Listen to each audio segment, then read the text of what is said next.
Thank you very much. Gentleman's time has expired. We now recognize the gentleman from Tennessee, Mr. Cohen, for 3 minutes. Thank you, Mr. Chair, and thank you for your heading up this panel, which Speaker Emeritus Pelosi appointed, which needed to be done. And it was important, and this day is important too, because we should never forget this day. This, like Pearl Harbor, is a day that will live in infamy. An attack on our country by a man who had been president and was again president. Mr. Blue, as I understand it, you resigned from your position with the Justice Department. How many years had you worked at Justice? 6 years. And why did you resign?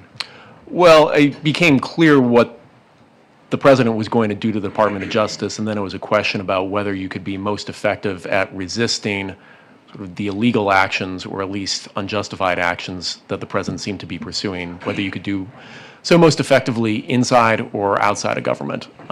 It became clear to me that given that this administration was so willing to fire people that opposed it, that there was very little point, as I saw it, to staying in government, and instead I would be most effective outside. Many of the people in Justice Department who engaged in the prosecutions were fired or dismissed. What damage has that done to the Department of Justice? It's extraordinary in two ways. The first is just on the level of expertise, that there were senior level prosecutors, ones who were running the Capitol Siege section, the team that prosecuted rioters, who were demoted to entry level jobs, borderline clerical jobs. You simply lost the muscle memory of experienced prosecutors in the office because of those demotions and firings. I think at a broader level, independent of the expertise, the department is hemorrhaging credibility with judges, with juries, and with grand juries. And the only tool that the Department of Justice has is its credibility, the ability to convince people to accept its position. And it is rapidly losing that power. The president has gone after quite a few people on this panel who were on the January 6th committee. Mr. Schiff, who's here, Senator Schiff, he's been targeted for the same kind of situations as the former FBI director and the New York prosecutor. Grand juries refused to indict a couple of people there.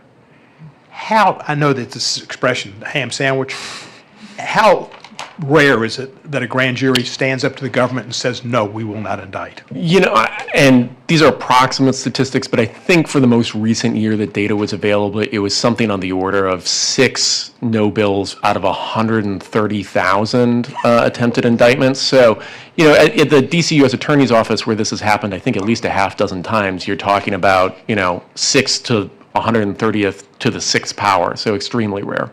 Well, it's good that the citizenry that serve on the grand juries have got more understanding and more backbone than some of our most of our Republican colleagues, unfortunately. We must never forget this day, and I won't. I was in the gallery. I was concerned. Capitol Police came up in the gallery, locked the doors, had their guns ready, helped me with my gas hood, which I couldn't put on, and all an experience, and got out of there. But I was certainly frightened, and I don't think I had post-traumatic stress disorder, but I've thought about it a lot.